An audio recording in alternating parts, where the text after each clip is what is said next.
Le produit intérieur brut, c'est une mesure de la production d'une économie, alors une mesure qui aujourd'hui est quasi exhaustive, avec quand même un certain nombre d'éléments qui sont par convention exclus de la production de l'économie. Ces éléments qui sont exclus, ce sont par exemple le travail domestique, qui représente quand même une grande part de l'activité des individus, et qui est totalement exclu du champ du produit intérieur brut. Mais aujourd'hui, le produit intérieur brut est quand même dans une dimension assez large, puisque ça va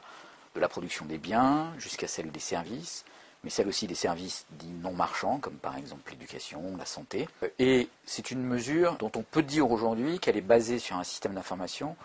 assez performant, qui donne donc une vision assez juste de l'état d'une économie et de ses évolutions, au moins dans le court terme, et qui en ce sens constitue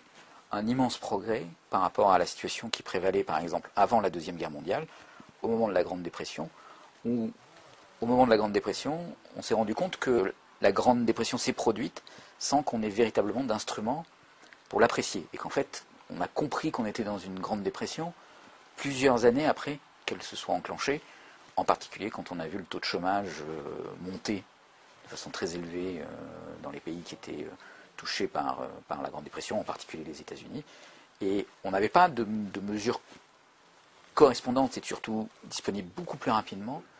sur l'activité économique vue par la production. Et après la Deuxième Guerre mondiale, dans tous les pays développés, on a mis en place des systèmes très coûteux, mais aussi assez efficaces,